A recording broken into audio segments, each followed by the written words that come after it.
Yo, what's up, guys? This is your 3-star super powered girl, Julie, Advent Dungeon. So once again, oh, let me turn the quality up. Once again, so you guys know, I am overgeared for this dungeon, so I'm not going to see it the same way. When I tried it 3 weeks ago, I was undergeared and got wrecked. This first pack, you see those countdowns on those big guys? Basically, kill everything before that happens. I forget exactly what happens, but I believe there's like a big fire thing that goes off. Basically, they'll start to put out a lot of damage, and you don't want that. So, kill them ASAP. Obviously, there's the scrubs. It's up to you what you feel like doing for damage order. But this first pack shouldn't be an issue for you. I even cleared it on my first playthrough when I had like way worse team. I was running like Kane and stuff in here. LOL, Kane, PvE, LOL. So this second pack, you got these guys on the side. They kind of do some fire deeps and some explosion stuff, you know, whatever. The guy in the middle, and when you crit him, he has a buff up, but basically he's tanking, and he's taking less damage. When you crit him, that goes away, so then you just wreck him. If you're lower and you're new to 3-star, he can be fairly tough, and you're going to have to see him again in the next cycle here. But, yeah, Tayo. So. You can see, I'm sorry, guys, I'm overgeared for it. I'd love to, like, get more into things, but... Super Power Girl, by the way, farm this... Let me pause it so that I can explain this to you guys. Farm Super Powered Girl. Water DPS that does not rely on freezing mechanics. Super good passives. Her 1 and 2 and 3 are very good, not super amazing. Not as good as Tayo, but she's gonna really... She has a buff that she puts up every 3 rounds and the first round of every combat. Attack plus 30.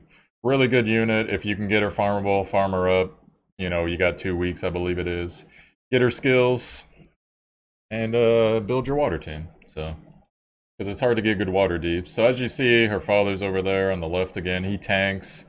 The gimmick with this dungeon is they will take turns protecting. If you kill one before the other one will zerk. It is much better to kill Julie because him zerking is not as bad as her zerking. She puts out way more deeps. But at the same time, sometimes you can't control it, especially if you're lower because of the taunt cycle. If you got a Dispeller, that's nice in here too. There's damage immunities and stuff they put up. They also both have the same crit thing, so that's his protection right there. Basically, you crit them, their defense goes down, so bring your crit heroes like your Esnas or whoever you got. Wind DPS serves really well in here if you got a built-up Ruby. You know, other wind DPS. And Cordelia does really good in here for tanking, obviously. Probably should have a built-up Cordelia if you were farming Tayo. If not, and you got her, build her up. Rue's not bad as well, just for the dispels and the overall heal. Ramuh's actually really good in here. That passive healing's really good. So you see, even though I'm overgeared, you see that deeps that they're putting out. They're not even zerking yet. Okay, there's her ulti, hits all 5 people. I forget what else it does, but basically you're gonna have to deal with it at some point. What does it do? I see that debuff there, I just don't know what it is. Oh, that right there, when you see her say she'll live to regret this, that's her basically going into her Zerk phase, but she got wrecked. So now he's Zerking. And there you go. Tayo's ridiculous. What did she put on? Did she put on Melancholy? Dude, I feel bad. I don't know what that debuff is. Trying to think, what does it do? I believe it had something to do with the damage you put out isn't as good, but I could be wrong on that. Oh, no. Okay, it's a defense down, I believe. I'm not 1000% sure on that, but it's basically you take more damage.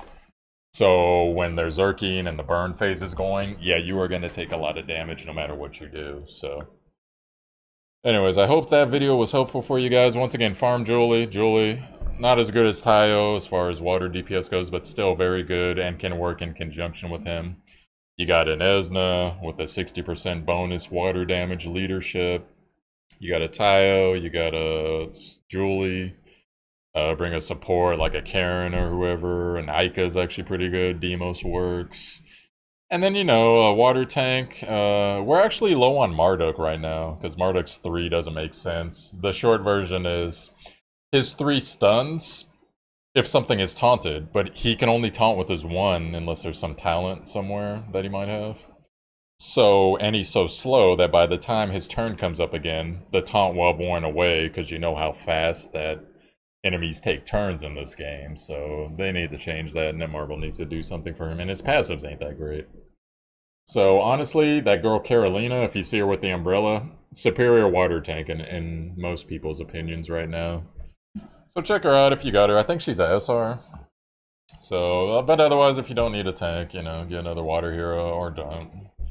You know, build a water, some other team synergy, and check it out. But anyways, guys, this has been your 3-star super-powered girl Julie Advent Dungeon Guide. Hopefully I helped you out. And you know what? I will figure out what that debuff is. I'll try to put in the comments for you guys, because I feel bad. I didn't remember what that was, so...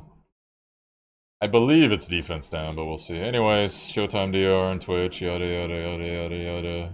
Check the link. Check the show notes. Peace. Later.